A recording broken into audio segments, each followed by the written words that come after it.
안녕하세요. Eat 바이블입니다.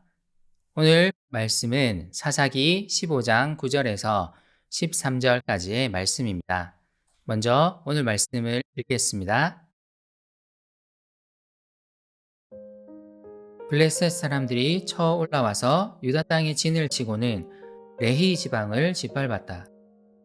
유다 사람들이 그들에게 말하였다. 당신들은 무엇 때문에 우리를 치러 올라왔소?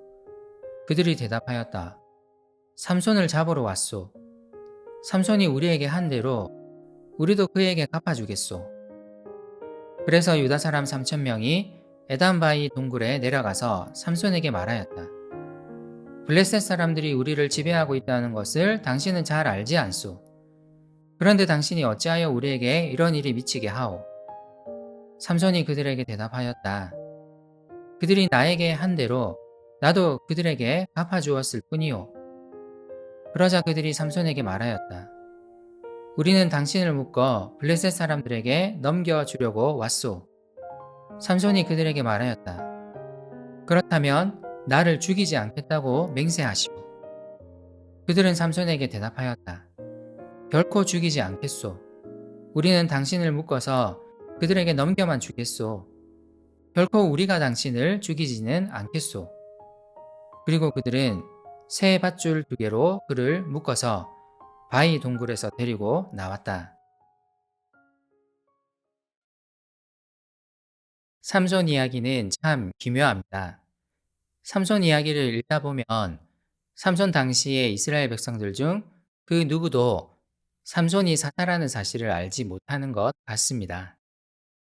유명한 사사들 온니엘, 에훗, 드보라, 기드온, 입다는 모두 이스라엘 지파들을 동원하여 싸웠습니다. 하지만 삼손은 늘 혼자입니다.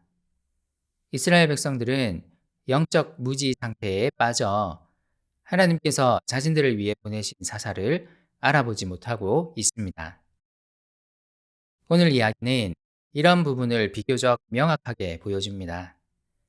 앞 이야기에서 삼손은 블레셋 사람들에게 그의 아내와 장인을 잃었습니다. 이에 삼손은 블레셋 사람들을 닥치는 대로 무찌른 후 잠깐 숨을 고르기 위해 동굴에 숨어 있었습니다.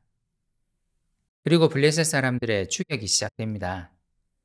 숨어있던 삼손을 찾을 길 없었던 블레셋 사람들이 갑자기 유다 지파의 땅으로 쳐들어옵니다. 이스라엘 사람들을 위협하여 삼손을 넘기게 만들려는 전략이었을 것입니다. 그리고 이 전략은 통합니다. 블레셋의 침공에 겁을 먹은 유다 사람들이 침공의 이유를 묻습니다. 그리고 블레셋 사람들은 삼손이 그들에게 한 일을 말하며 이번 침공이 삼손에 대한 복수가 가장 큰 목적임을 말합니다. 삼손만 내어놓는다면 물러가겠다는 암시를 주며 유다 지파를 위협합니다. 사사기에서 유다 지파는 특별한 지파입니다. 사사기 1장은 바로 이 유다 지파의 이야기로부터 시작했습니다. 그들은 가나안 정복 전쟁에서 이스라엘 모든 지파의 선봉에 섰던 지파였습니다. 사사기 1장에서 그들은 가는 곳곳마다 승리를 거두었고 가나안 땅을 차근차근 정복했었습니다. 뿐만 아닙니다. 삼손 이야기의 배경이 되는 블레셋 땅 역시 유다 지파가 점령했습니다. 그런데 오늘 이야기를 보면 이 상황이 완전히 역전되어 있습니다. 이스라엘 백성 전체의 선봉이었고 용맹했던 유다 지파가 블레셋에게 겁을 먹고 있습니다. 블레셋의 위협에 그들은 3,000명이 모였지만 이 3,000명은 블레셋과 싸우지 않습니다. 오히려 그들의 사사인 삼손을 잡으러 갑니다. 그리고 블레셋 사람들이 아닌 삼손을 비난하며 왜 블레셋 사람을 건드렸는지를 묻습니다. 가나안 정복 초기 호기롭게 블레셋을 정복했던 유다 지파는 이제 삼손에게 이렇게 말합니다. 블레셋 사람들이 우리를 지배하고 있다는 것을 당신은 잘 알지 않소?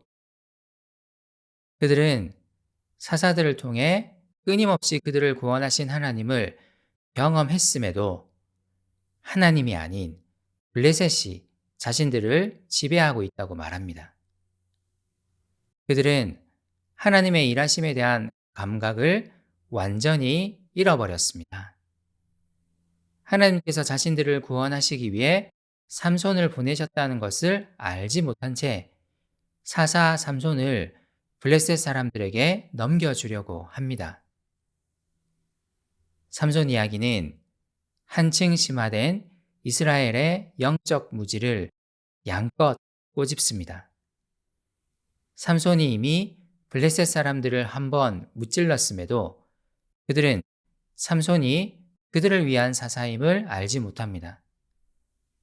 삼손의 요구에 그를 죽이지 않겠다고 약속하며 그를 사로잡아 오히려 블레셋 사람들에게 넘겨주고 있습니다.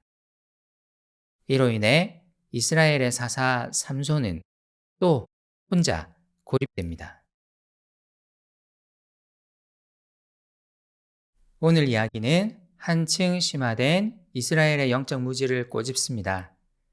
가나안 땅을 정복할 때 이스라엘 전체의 선봉이었던 유다 지파가 이제 다른 의미에서 이스라엘의 선봉이 됩니다.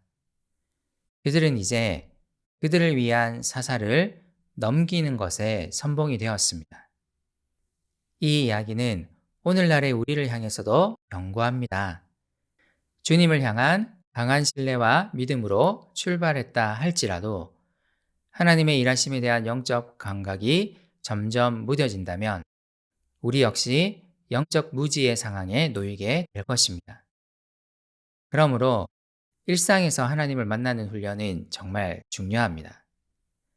오늘 하루 우리 가운데 여전히 동행하실 주님께 우리의 눈과 귀와 마음이 열려 있기를 소망합니다. 함께 기도합시다. 주님과의 만남을 소중히 여기게 하소서. 내 눈과 귀와 마음이 주님께 열려 있어서 주님이 제 삶에 베푸시는 은혜를 깨닫기를 원합니다. 오늘 하루 주님과 동행하는 하루 되게 해 주십시오. 예수님의 이름으로 기도합니다. 아멘.